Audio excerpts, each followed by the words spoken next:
So it's me, your little boy, K. Samson. I have something special for us today. Three things that God work with. Yes, you need to wait to this video, and I will still come live to to talk about this word. You know what I'm saying? So three things that God actually work with, no matter how situation or no matter how tough your life may be. These three things cannot be changed if God have not do what move. One is called timing. Yes, think about the life of Esther. Despite of everything that Esther went through in life, despite of everything that Esther go through, God was still there watching her. Why? Because when the God we serve is not that God who will do what? Who will change his mindset for the sake of the prayers, or for the sake of the fact that you are not, maybe you are hunger for what, for change, or you are hunger for next step, or you are hunger because you need help, or you are hunger because maybe you are sick, or you are in the prison, or maybe you are lacking finance. Our God is not that God that you can change with your works. It's a God of timing. He do his own in an appropriate way, in a way that the moment he is done, it's not coming back to that place. Think about it. The moment Esther was crowned as a queen, one position reconfigured, it transformed, it do what? It refurnished, it changed the status of everyone, not only Esther. Because the moment God placed Esther in that situation where she was crowned as a queen, all his brethren were free from the bondage of not the king, but from the bondage of Haman. You know what I'm saying? So God was just there watching Esther. Esther would have been praying. Not that Esther fasted. That is not, if you can just think about it, that may not be the first time she have been fasting. That may not be the first time she have been praying. That may not be the first time she have been doing all those stuff.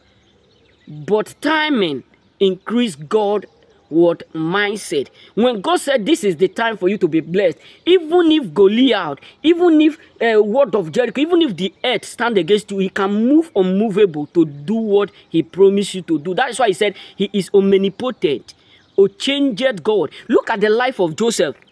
Joseph was sold. When Joseph was going with his brother to hunt, God is aware. But God allowed Joseph to follow them. Not that God was not capable, or God cannot do what?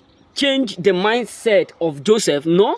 Or not that God was not able to cause conflict between them that will make Joseph to rest at home, no? But God have reason why he did what he have done.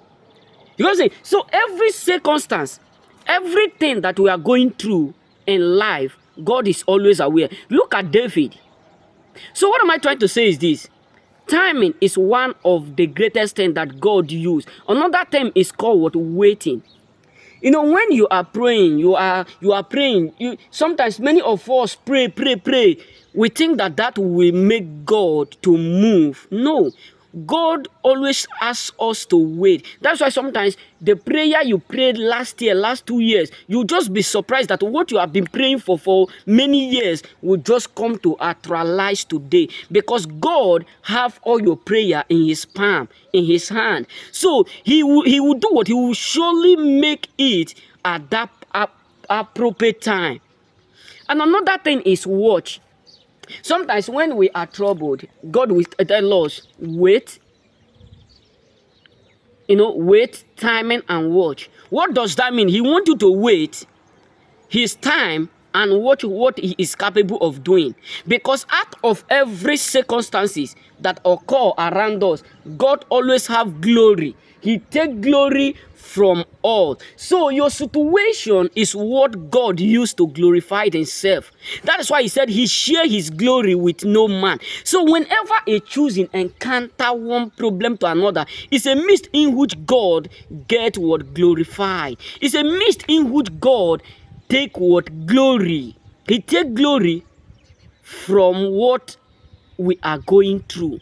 So if you are up there and maybe you have been waiting, you have been watching, and you think that the time is wasted, you think that time is nothing, you think that your waiting is what is nothing, your waiting is in vain as a choosing. No.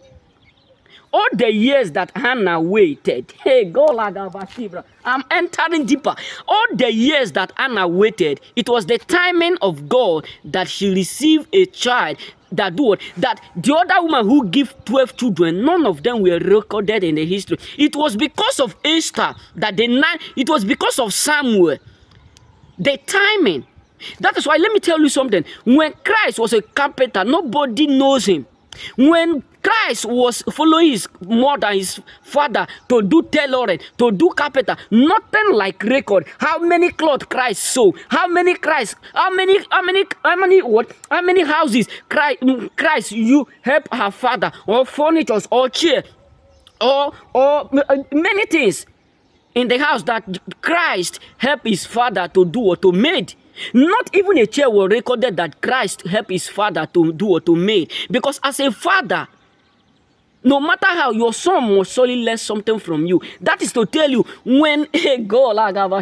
So the calling of Christ was not to be a carpenter. It was the moment he started to do his ministry that he do what? He entered into what? Pushing what stage. So when you that is up there, maybe you are thinking that all your years of waiting, Christ have been doing carpenter for so long, but the moment he enter his calling, that is the moment the world knows him. He was spread abroad. So you that is up there, you are waiting. Whether you are a pastor, you are a bishop, it look like nobody is hearing your voice. Listen, I'm here to urge you. It does not matter how long Christ keep asking you to wait. Watch. You know what I'm saying? Timing. All those your timing, you're watching, you're waiting, none of them is in vain. Everything absolutely work in order. So be patient with yourself. Because the moment God activates it, the earth is the Lord and its fullness thereof. So just have time with yourself. Nothing is in vain at all. Remember,